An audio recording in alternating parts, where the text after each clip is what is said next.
Eh, Buenas tardes, gracias por participar y uniros a esta celebración del Día del Cine Español que, a petición y por solicitud del Ministerio de Cultura, del ICA, que ya el año pasado nos pidió al CEA si queríamos unirnos a las fiestas, en concreto mañana es el día que se celebra, muchas filmotecas con programaciones ofrecidas. El CEA decidió el año pasado inaugurar esta actividad con la conferencia de la doctora Palma Martínez Burgos sobre el Greco y el cine, que ustedes tienen también colgadas todos en la página web de nuestra asociación, del CEA. Para esta segunda conferencia o intervención, hemos pensado en otra gran historiadora, en este caso estrictamente cinematográfica, para que nos hablara un tema que ella domina muy bien. Me refiero a nuestra invitada de esta sesión, en conmemoración del Día del Cine Español, que es Gloria Camarero. Ella, doctora, brevemente en su currículum, ustedes la conocerán porque lleva muchos años impartiendo magisterio en la Universidad Carlos III de Madrid, donde es catedrática de Historia del Arte e Historia del Cine. Ella se formó, fue doctora, estudió Derecho, licenciada en Derecho, pero doctora en Historia del Arte y miembro de la Academia de Cine Española, de la Academia Norteamericana de la Lengua, y ha dirigido durante muchísimo tiempo y puso en marcha un prestigioso máster que imparte la Carlos III de gestión de la industria cinematográfica. Entre sus múltiples, bueno, ha sido profesora invitada en la Universidad de La Plata, en Nápoles, que es casi su segunda casa, en Berlín, en Francia. En fin, tiene una amplia en California, una amplia experiencia docente y un gran magisterio, como ustedes podrán comprobar.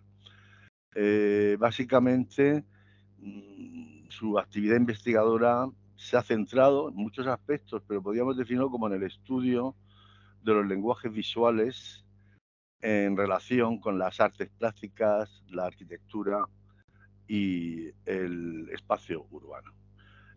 Tiene muchísimas publicaciones, no le voy a citar las más, quizá las más recientes. Por un lado, todo lo relacionado con Almodóvar, la que es una gran estudiosa, la ciudad, Madrid en el cine, la ciudad en Almodóvar, pero tiene las ciudades americanas, las ciudades europeas, son libros que ha trabajado, el biopic como género cinematográfico, en fin, le podría a ustedes la mirada que habla, cine e ideología, adaptaciones de la literatura española y el cine español, y bueno, recientemente yo tuve la suerte de colaborar con ella en una exposición dentro de un proyecto de investigación que mantenía sobre la escenografía, que dio como resultados un libro, a mí me gusta mucho, La realidad imaginada, la dirección artística de Félix Murcia en el cine español.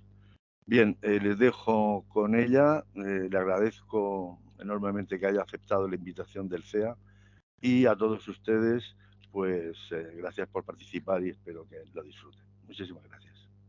Bueno, buenas tardes a todos y a todas. Muchas gracias, Joaquín, por tu cariñosa presentación y es para mí un honor y un placer estar aquí en el Día del Cine Español. Sabido es que la pintura se integra en los escenarios fílmicos en todas las cinematografías y la española no es una excepción. A veces son evocaciones y otras veces tiene una presencia real, es decir, el cuadro entra materialmente en el decorado. En muchas ocasiones, la pintura es el referente de caracterización del personaje histórico. Los actores de las películas de recreación histórica se caracterizan siguiendo los retratos pictóricos.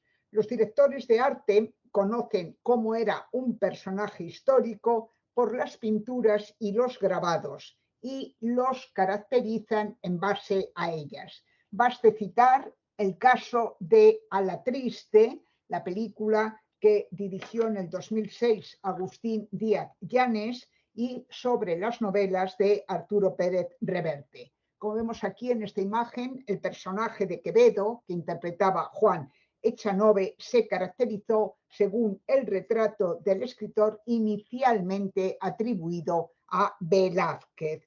Por lo tanto, si se fijan, la fidelidad entre el actor Juan Echanove, el atrezo de Juan Echanove y el cuadro es total. La misma condecoración de la Orden de Santiago en el pecho, los mismos anteojos, la misma barba y perilla, el mismo cabello y el mismo vestuario. Bien, a veces los escenarios del cine histórico español de la autarquía tomaron como referente la pintura de historia del siglo XIX. El diseño del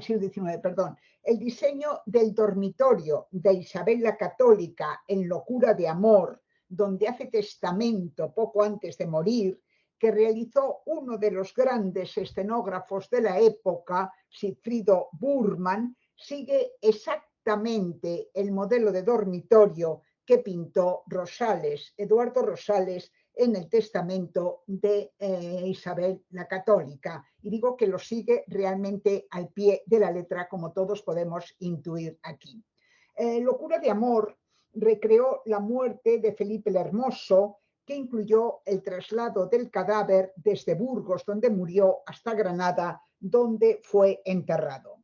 Dicho traslado sumió a su mujer, Juana de Castilla, en una enorme tristeza que le desencadenó problemas de comportamiento que le valieron el calificativo de Juana la Loca. En el film se recoge ese suceso y se hace igual a como lo hizo el cuadro. Esta es la obra de Locura de Amor de Juan de Orduña, 1948, y esto es cuando están trasladando el cadáver, digo, desde Burgos hasta Granada, por los campos de Castilla, el traslado del cadáver de Felipe el Hermoso, y realmente sigue al pie de la letra o lo representa exactamente igual a como lo había representado este cuadro que está en el Museo del Prado de Francisco Pradilla, Doña Juana la Loca. Hay una igualdad absoluta entre el ataúd de la película y de la pintura, los acompañantes, el paisaje, el monasterio del fondo y incluso Burman, vean aquí otra vez esa identidad absoluta, la secuencia fílmica y la pintura que recrea. Burman copió también el escudo y los escudos que hay en los faldones del féretro, lo copió de la pintura. Esta es la pintura, arriba la pintura de Francisco Pradilla. Este es el dibujo que hizo, el boceto que hizo Burman para la película Locura de Amor, y aquí está ya llevado al cine. Si se fijan, vuelve a haber una identidad absoluta. Realmente el dibujo de Burman está copiando fielmente la pintura y es lo que lleva al cine, ¿no? Copia la pintura y cae en el mismo error que la pintura. El escudo del féretro en el cuadro es del águila bicéfala que impulsó Carlos I, pero que no era el que regía en ese momento. Ahora bien, la pintura, esto es una realidad que comprobaremos a lo largo de mi charla, la pintura pasa al cine sin cuestionarse. Por lo tanto, digo que la pintura es fuente de inspiración para representar hechos históricos, hemos visto en Locura de Amor, o para caracterizar un personaje histórico, hemos visto al Quevedo de A la Triste. Lógicamente, el director artístico no tiene por qué saber cómo fue el traslado de los restos de Felipe el Hermoso por los campos de Castilla, lo sabe por las representaciones pictóricas y las copia con sus errores, porque lo que lleva al cine, lo que se lleva al cine histórico de la autarquía es la pintura de historia del siglo XIX. Por lo tanto, los personajes visten cómo se vestía en el siglo XIX, no como se vestía en el siglo XVI, que se recrea en la película. Digo que cogen al fin y al cabo los defectos, los errores, las imprecisiones de la pintura que está contextualizando el siglo XIX, pero no el siglo XVI.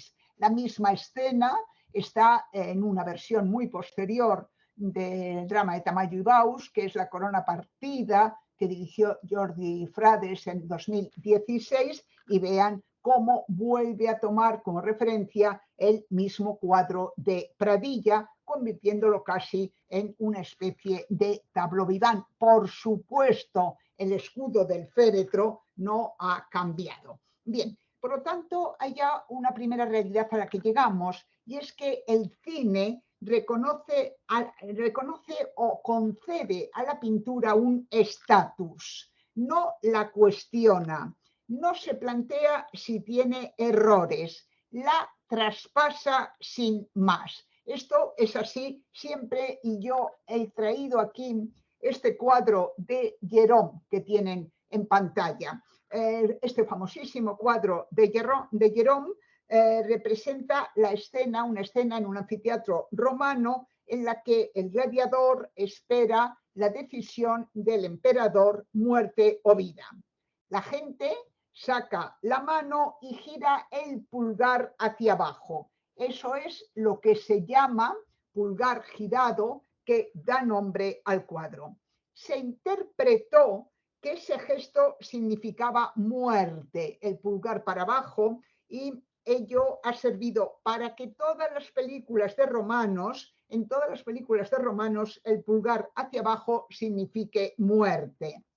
Incluso Ridley Scott, en su Gladiator, coge esta imprecisión de la pintura, ¿no? La muerte con el pulgar hacia abajo. Debo decir que en su Gladiator, Ridley Scott sabía, y así confesó, que no era cierto, que sabía que el gesto no era verdadero, pero que decidió no cambiarlo, porque aunque no sea verdadero, es el que todo el mundo cree que es el verdadero, ¿no? Y es difícil corregir lo que la pintura ha creado y ha convertido en un imaginario colectivo, ¿no? La realidad era bien distinta. El signo que implicaba muerte era con el pulgar marcando la garganta, un poco como si fuera un degollamiento, ¿no? El pulgar marcando la garganta. El perdón se indicaba con el pulgar hacia abajo, precisamente. Digo que el perdón se presentaba con el pulgar hacia abajo, representando la espada clavada en la arena. En este caso, para pedir clemencia, lo que hacía el gladiador era extender los dos dedos, el índice y el corazón, para pedir clemencia. No es exacto en el cuadro de Gérôme, pero bueno, más o menos se aproxima, ¿no? Con estos dos dedos. Y era así, él pedía clemencia. Y entonces, si era para abajo, el dedo para abajo, era la espada en la arena, que era que sí, que se concedía el perdón, ¿no? Y si era que no, era el dedo pulgar en el cuello, indicando una degollación, un degollamiento. Quien cambió el tema fue el cristianismo. El cristianismo fue el que cambió el asunto, y entendiendo que el pulgar hacia arriba era señalar el cielo y por lo tanto era el bien, la salvación. El pulgar hacia abajo miraba al infierno, señalaba el infierno y mostraba el mal o la muerte. Bien, en Esquilache, la película que dirigió Josefina Molina sobre el motín de Esquilache, los escenógrafos pudieron preguntarse cómo sería la comida de Carlos III en la corte. La fuente de documentación fue la pintura, y el almuerzo transcurre tal como se desarrollaba entonces, que era con la asistencia de todos los cortesanos, pero como meros asistentes, la concurrencia de los cortesanos como asistentes, porque comer, el rey comía solo. Fue como era la realidad y como lo representó esta pintura tan conocida de pared, Carlos III comiendo ante su corte, como todos saben, está en el Museo del Prado. Bien, pues la secuencia cinematográfica de Esquilache que recoge esa comida de Carlos III en la corte ante sus cortesanos recrea punto por punto la pintura de pared. Aquí vemos en estas imágenes, bueno, pues se ha intentado que la sala tenga la misma decoración o una decoración parecida, con una gran mesa alargada en el fondo, con tapices y pinturas en las paredes y tenga también la misma presencia de los sirvientes a su alrededor, sirviendo la comida, transportando la comida en recipientes de plata. Y también, por supuesto, la presencia de los perros que acompañaban al rey en la caza y que en las comidas se acercaban a la mesa porque su propietario les daba algunas comidas con la mano. Bien, debo decir que el papel de Carlos III lo interpretó el gradísimo Adolfo Marsillac. Adolfo Marsillac se negó a ponerse la nariz a lo Carlos III que le habían preparado en maquillaje. Llevó peluca corta y traje de corte, el famoso traje de corte de terciopelo verde con bordados, inspirado en el que viste Carlos III en el retrato que le hizo Goya. Aquí ven la comparativa y por lo tanto yo puedo decir que la pintura vuelve a ser la fuente para caracterizar a los personajes históricos en el cine. A veces la pintura se utiliza en los escenarios cinematográficos con valor de significado para indicar, por ejemplo, el tiempo en el que transcurre la narración.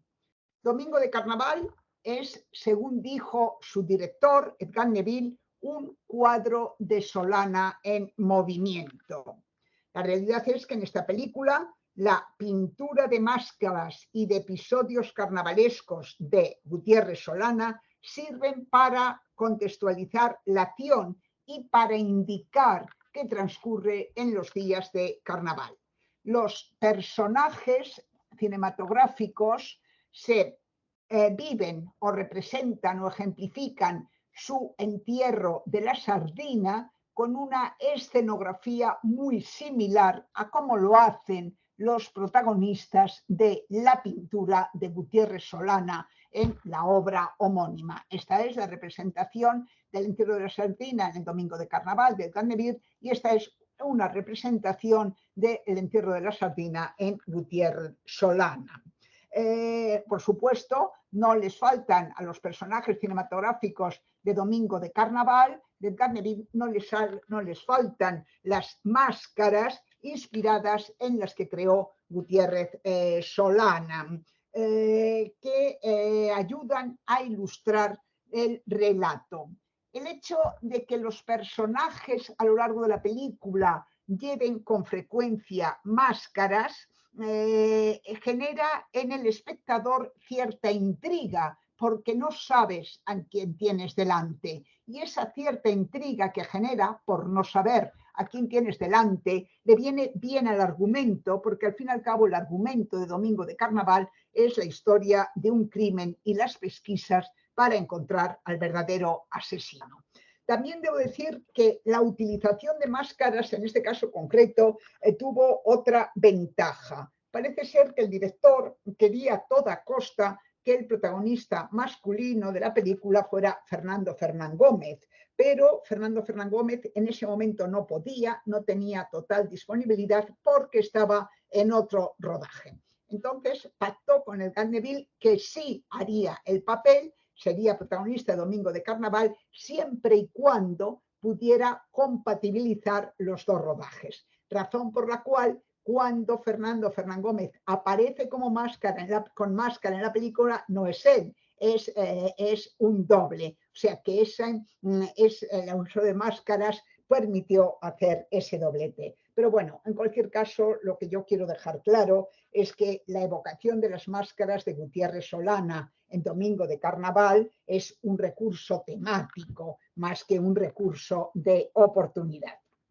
Bien, algunos escenarios de Belle Époque, nuestro Oscar de Fernando Trueba de 1992, vuelven a evocar dicho referente pictórico. Está en la escena en la que, la recuerdan todos seguro, en la que Ariadna Gil, vestida de miliciano, seduce a Jorge Sanz, vestida de doncella, durante un baile de disfraces. Los personajes del fondo adoptan los atuendos, las máscaras y la disposición de las pinturas de Gutiérrez Solana. Ahora bien, en este caso, la pintura de Gutiérrez Solana no contextualiza el tiempo, no contextualizan los tiempos, sino que expresa la transgresión. Una transgresión implícita en la fiesta de Carnaval y, por extensión, implícita en esta escena de Belle Époque. Bien, en otras muchas ocasiones la pintura, la pintura ilustra el argumento. Ya no son evocaciones, sino cuadros reales que cuelgan en las paredes de los escenarios. Quiero destacar Amores Locos, una película que dirigió Vera Docampo, un español residente sobre todo en Argentina en el 2010, y que te contó como protagonista femenina con Irene Visedo. Según el argumento, la protagonista femenina trabaja como vigilante en la sala de pintura flamenca del Museo del Prado, dice el guión de la película, y aquí la vemos. Esta mujer pasa el tiempo mirando este cuadro, un cuadro que no existe en la realidad. Es este cuadro que ha sido pintado para la película, pero que no existe en la realidad. Lo que pasa es que está inspirado clarísimamente en otro cuadro que sí existe, conocemos todos, que es la lección de música de Vermeer de Delft. Ambos, los dos, el cuadro no real, sino pintado para la película, y el cuadro real, se les dio las mismas medidas. El cuadro de Vermeer de Delft es un cuadro en pequeño formato, como la mayor parte de la obra de este pintor, tiene unos 74 por 60 de altura por 64 de anchura, y el pintado para la película se le dio la misma medida. En ambos vemos una mujer de espaldas recibiendo clase de música ante el virginal. En ambos dos también hay vidrieras en las ventanas del lado izquierdo, y en ambos también tienen un suelo en damero similar, y ambos también tienen cuadros en el fondo y al lado una mesa muy parecida con similar tapiz, jarra y violón. La chica del museo cree que es la reencarnación de la del cuadro y que vivió una gran historia de amor con el profesor de música que la acompaña, y espera reencontrarle en el presente. Un día entra en la sala del museo este individuo, Eduard Fernández. Este individuo se detiene expresamente en la extracción de la piedra de la locura de El Bosco. El que se detenga en esta obra no es casual. Este señor, según el guión de la película, es psiquiatra. Por lo tanto, la obra que centra su atención es una referencia clara a su actividad. Ella, que está allí sentada en la sala del museo como vigilante, le encuentra parecido con el profesor del cuadro y cree que es la reencarnación del mismo. A partir de ahí, establecen una relación sentimental en la que mezclan su presente real con su pasado imaginado de los protagonistas de la pintura. El cuadro, en este caso, ese cuadro ficticio que no existe, pero inspirado en Lección de música de Vermeer de Delft, es la base argumental. El cuadro es también base argumental en El Rey Pasmado. El texto original de Torrente Ballester planteaba el deseo de Felipe IV de ver a una mujer desnuda después de haber visto a la prostituta Marfisa con medias rojas en una postura que rememora clarísimamente la Venus de El Espejo, la cual a su vez ha sido reinterpretada para darle un valor de significado. Es decir, en el espejo del fondo, en vez de reflejarse el rostro de la Venus, como en la obra de Velázquez, aquí lo que se refleja es el rostro del rey, según el retrato que pintase Velázquez hacia 1623 y que es el referente pictórico de toda la película. Bien, digo que así el cuadro se convierte un poco, adquiere un valor de significado. Bueno, el rey, digo que desea ver a una mujer desnuda, pero tanto la reina como sus asesores en la corte se niegan totalmente. Ahora bien, consienten en dejarle ver los cuadros mitológicos de Tiziano que representaban desnudos femeninos y que estaban realmente en la colección de Felipe II. El rey los encuentra en el cuarto secreto. Los dos cuadros, bueno, dos de los que tengo en el fondo y podemos ver que encuentra Felipe IV en el cuarto secreto, son Danae recibiendo la lluvia de oro a la derecha y a la izquierda Venus recreándose en el amor y la música. Aparecen cubiertos con unas cortinas blancas que el monarca descubre y como medio embalados. Tiene una explicación el que aparezcan con esas tiras como si estuvieran todavía no desembalados del todo. La reproducción para el cine, para la película, eran unas fotocopias que salían en bandas de unos 60 centímetros de ancho. Estas bandas se unieron, dos o tres bandas se enmarcaron y se colocaron en el sótano del Alcázar de Toledo, que era donde se iba a rodar la escena.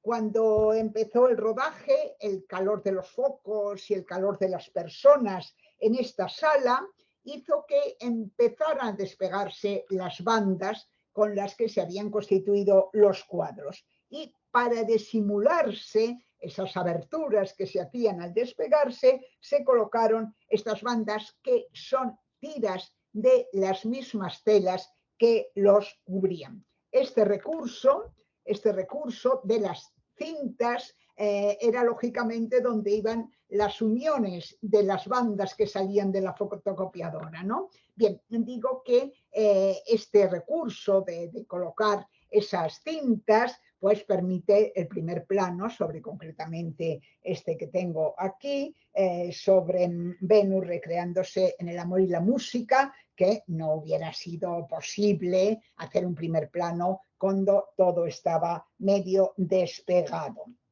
La presencia, en este caso, de los tizianos en el rey pasmado es argumental.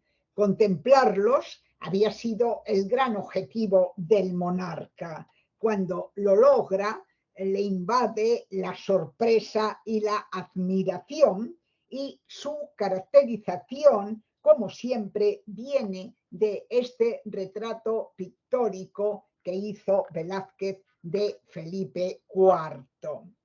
Bien, esa escena de que el rey avanza hasta llegar al cuarto secreto para ver los tizianos, de haberse producido, hubiera sucedido en el antiguo Alcázar de los Austrias de Madrid, pero como todos sabemos, el antiguo Alcázar de los Austrias de Madrid se quemó en 1734. Se descartó el reconstruirlo en estudio, en construir en cartón piedra un alcázar semejante, y se optó por buscar otros edificios históricos que ocupasen su lugar. Se eligieron 4 para sustituirlos en la película y en la secuencia en la que Felipe IV va al cuarto secreto. Los 4 que se utilizaron fueron el Viso del Marqués, el Palacio del Viso del Marqués, el Museo de Santa Cruz la sala de batallas del Monasterio del Escorial y el Alcázar de Toledo, donde se ubican los Ticianos que hemos visto. En el recorrido se suceden vistas, se van encadenando vistas de los 4 conjuntos, pero todos quedan unificados, los 4 conjuntos quedan unificados por las imágenes de pintores trabajando en las paredes. Por lo tanto, algo importante en este caso es que tanto pintura como pintores se integran en los escenarios. La sucesión es la que vamos a ver. En primer lugar, el rey sale de sus habitaciones y donde están en realidad es en el palacio del marqués de El Viso. En este caso, los pintores están trabajando en sus andamios en el lateral izquierdo. Continúa y llega al Museo de Santa Cruz en Toledo. Nuevamente vemos trabajar a los pintores en andamios que en este caso están en el final de la sala. Y en tercer lugar, el rey llega a la sala de batallas del Monasterio del Escorial, donde los pintores están trabajando también en el muro izquierdo. Seguramente el objetivo de tales encadenamientos fue alargar el tiempo fílmico, es decir, mostrar lo largo que debió hacérsele al rey su camino hasta el cuarto secreto. Debo decir que esta idea de encadenar 3 espacios para uno, bueno, pues es un prodigio de imaginación que le valió a su director artístico, Félix Murcia, con el cual hemos trabajado tanto, ya lo ha citado el profesor Cánavos como yo, que le valió un reconocimiento enorme y que le valió un Goya en su carrera. Bien, Danae recibiendo la lluvia de oro y Venus recreándose en el amor y la música cuelgan en las paredes de otros escenarios de películas españolas. El primero, Danae recibiendo la lluvia de oro, aparece en Carne trémula. En el hall de la casa de Elena está colocado esta obra, Danae recibiendo la lluvia de oro, detrás de un diseño italiano icónico que es la lámpara Atolo, que en España se ha llamado lámpara Seta, que veis. Bien, delante de esta obra, Víctor y Elena recuerdan la relación sexual que han mantenido. Hablan del polvo que echaron y de la corrida de él entre las piernas de ella. En esa conversación, la cámara enfoca el cuadro de Tiziano y digo que es el fondo de su conversación. Realmente es el telón de fondo de la conversación. Sabido es lo que representa el cuadro. Todos sabemos que Argos, el rey de Argos, padre de Diana, conoció por el oráculo que un hijo que tuviera Danae le iba a matar.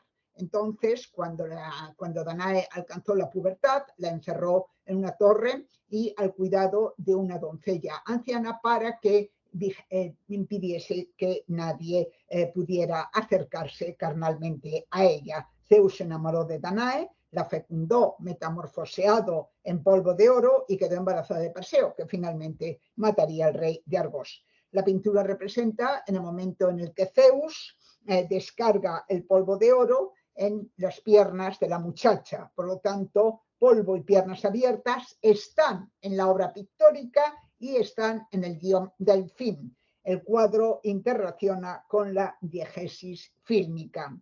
El otro Tiziano, que es Venus recreándose en el amor y la música, lo vemos a la izquierda, está en las paredes de la casa clínica del protagonista de La piel que habito, junto a cuadros de flores de Jorge Galindo y a la Venus de Urbino del mismo Tiziano. En este caso, la obra de Tiziano aquí es la representación de la belleza femenina que tanto interesa al doctor Legar en la película y por tanto es expresión de sus propios intereses. En otro momento y en la misma película, la obra de Tiziano, Venus recreándose en el amor y la música, es un tableau vivant. Lo es cuando Legar, vestido de negro, observa a Vera a través de la cámara mientras ella lee Escapada, la novela de la escritora canadiense Alain Munro. Debo decir que es una novela que le ha entregado el ama de llaves y que es la base del guión de otra película de Almodóvar, de Julieta. Hago aquí un inciso para indicar que la entrega de esta novela a Vera no es casual, no es simplemente para que esté entretenida durante su encierro voluntario, sino para que vaya asumiendo su nueva condición de mujer. Saben que Escapada es una novela que habla de los sentimientos de mujer y, por lo tanto, para que vaya adaptándose a una condición femenina. El significado, en este caso, del cuadro ha cambiado. En el caso anterior representaba un ideal de belleza y, en este caso, lo que representa es el deseo que domina el personaje masculino hacia la mujer. Bien, otras representaciones de la pintura barroca están también en el cine de Almodóvar, en el comedor de la casa de Ernesto Martel y Lena, en Los abrazos rotos. En la mesa, las podemos ver, están las piñas de la fortuna sicilianas en plata, y en la pared está este bodegón de Juan de Espinosa. En realidad es un cuadro, está en el Museo del Prado, muchos lo conocerán, es un cuadro de pequeño tamaño que han sido considerablemente ampliado en el escenario. Este fondo de la escena habla de la tentación, de la deslealtad, de las pasiones contenidas, de los deseos insatisfechos que rigen el relato. Esas son las actitudes de los protagonistas. Por ello, el cuadro es el fondo de los personajes e interactúa constantemente con ellos. La protagonista de La voz humana pasea su drama delante de la Venus dormida de Artemisia Gentileschi, la pintura que también experimentó el drama y el abandono en carne propia. La misma protagonista se aposenta en su salón ante Héctor y Andromaca de Giorgio de Chirico, ya en la pintura metafísica, que recoge la despedida mitológica del amante, lo que encaja con el argumento del fin, es decir, que ejemplifica el argumento del fin. En ambos casos se establece un diálogo simbólico metafísico entre detrás y delante, entre la pieza pictórica colocada en el set de rodaje y las circunstancias del personaje fílmico. No nos puede faltar un pintor tan cinematográfico como Hopper, seguramente el pintor más reinterpretado en el cine de todos los tiempos. Sus famosas Aves nocturnas ilustra el cartel del Instituto de Arte de Chicago, donde se encuentra. Ese cartel con Aves nocturnas de Hopper está en la casa de Pablo Quintero en La ley del deseo. Demuestra la cultura viajera de su propietario y su condición de hombre de mundo. Se ha utilizado mucho en el cine, esa obra de Hopper se ha utilizado mucho en el cine para crear escenarios a su semejanza. Por ejemplo, podemos recordar Forajidos, que lo toma como referencia, Dinero caído del cielo, que también lo toma como referencia, El final de la violencia, que también lo toma como referencia. No es el caso de La ley del deseo. En realidad, Hopper, este cuadro de Hopper en La ley del deseo, lo que ha hecho ha sido inspirar el color y los encuadres de la película. Los tonos que dominan en él, como los colores pastel, los colores crema, los colores verdes, están en la casa, en el cromatismo de la casa del protagonista. Se ha interpretado, por lo tanto, en este caso, se ha interpretado la pintura de Hopper de una manera muy parecida a como hizo Lynch en Terciopelo Azul el año anterior. Pero en la película La ley del deseo tampoco nos faltan evocaciones al realismo figurativo de Hopper. Las imágenes del faro de Trafalgar que muestra el fin remiten a Faro a dos luces de Hopper, y la escena en la que Pablo, Tina y Ada van a tomar sándwich, refrescos y tortitas con nata a la antigua cafetería de la Gran Vía madrileña Manila, evidentemente rememora a Ronda, Aves Nocturnas. Ahora bien, Hopper en esta película no define a los personajes.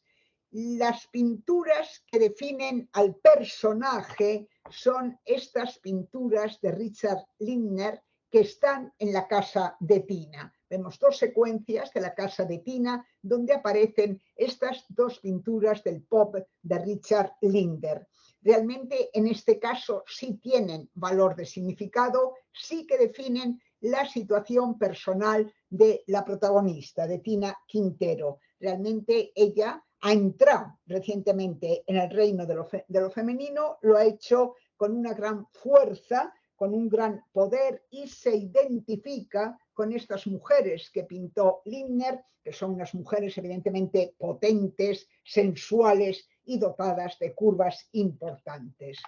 Sobre el sofá, sobre el sofá de la misma casa de Tina en La Ley del Deseo, vemos un simulacro de mujeres fragmentadas a modo de siluetas o bañistas casi monócromas de Manolo Quejido, que también caracterizan cuánto acontece a la protagonista. Bien, hasta aquí hemos visto similitudes entre los escenarios fílmicos y las obras pictóricas. Las pinturas que se evocan o se incluyen en los decorados tienen siempre valor de significado. Es decir, definen la pintura, digo, evocada o incluida en un decorado, tienen un valor de significado.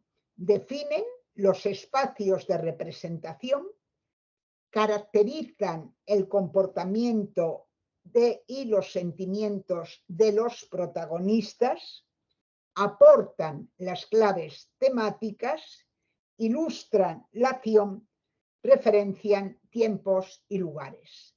Son, en definitiva, metáforas argumentales. Son, en definitiva, claves para descifrar. Y yo, por mi parte, esto es todo. Muchísimas gracias. Agradezco muchísimo su presencia y su atención. Por mi parte, nada más. Muchísimas gracias. Muy bien, muchísimas gracias, Gloria, por tu intervención. No sé si alguno de los invitados quiere participar, pues a través de participar, pero si no, pues os recordamos que el CEA está renovando su boletín informativo, como que todos los socios ya lo podrán recibir y también va a afectar a la página web. Y estamos trabajando también en el próximo Congreso Nacional dentro de 2 años, que será aquí en la ciudad de Murcia. Muchas gracias a todos y por vuestra atención y seguid atentos a las actividades del CEA. Muchas gracias.